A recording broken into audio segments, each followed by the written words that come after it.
Okay, for you, specifically for you, what would Akatar 6 look like if we just cut out the girls altogether and we just made Azrael and Lucian extremely gay for each other?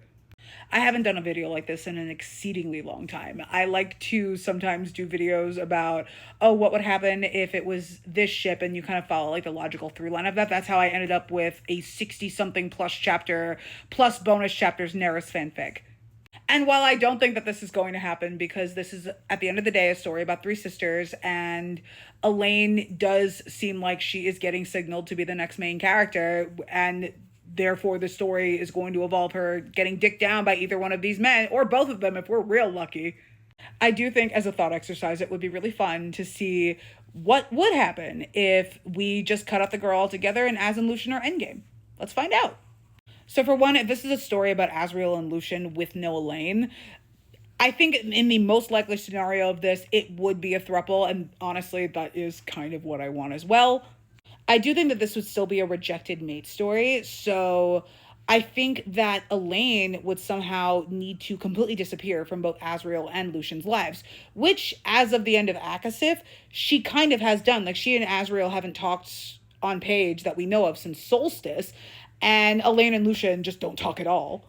So I think with a story about Azrael and Lucian without Elaine, I think Elaine needs to kind of be removed from the equation altogether. I think she needs to disappear somehow. And there is a good opportunity in Akasif to make that happen.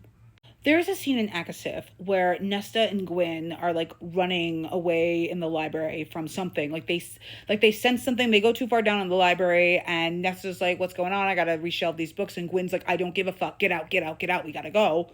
And Nesta's like, "What did you feel down there? What did you see?" And Gwyn's like, "I didn't see anything. I felt like a presence down there. It's like it was like a little white cat." I have always thought that that little cat was the same cat from Crescent City, which was like the Demon King. Elaine could very easily disappear with that cat, and Azrael and Lucian need to go, maybe even into the Crescent City world, to find Elaine. This would allow for like some crossover stuff. We could see Bryce again. We could maybe find Elaine, or maybe track Elaine using the Seers and the hot tub time machines. That could be fun.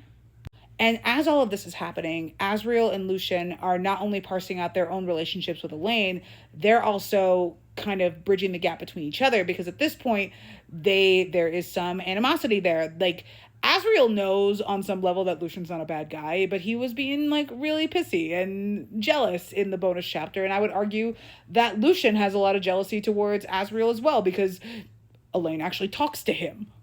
So they could be working all of that out while they're looking for Elaine. They're trying to deal with Koshé. They're juggling their various responsibilities. So then Lucian could see how hard Azrael works for Rhysand.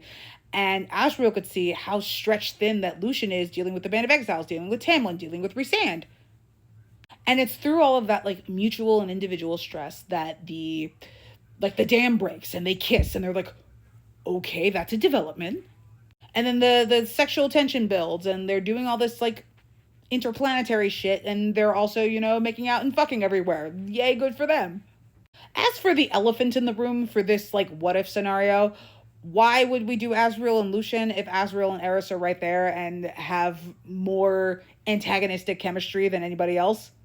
I feel like people would say that maybe Azrael and Eris and Azrael and Lucian are kind of like an interchangeable thing, like they would use the same tropes. I personally don't think so. I think that Azrael and Eris have genuine animosity, and they have a lot of stuff to work out in regards to their past, whereas Azrael and Lucian have a lot to work out in regards to their present, and that would change the story like greatly. In addition, I think that doing an Azrael Lucian story, you wouldn't necessarily need all of that backstory with Eris in order to make it work, because Lucian doesn't even know all that backstory. So if anything, you can kind of continue to hint at all the stuff going on with Eris, and then you can kind of make that all more explicit in a story, like in a general story involving Eris and Morrigan.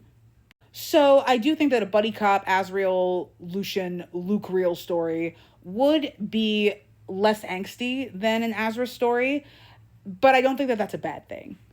That being said, I also do not think that this is going to happen. I do think that the next story, just in general, is going to be Elaine's, and so she is either banging one of these dudes or they're all banging each other.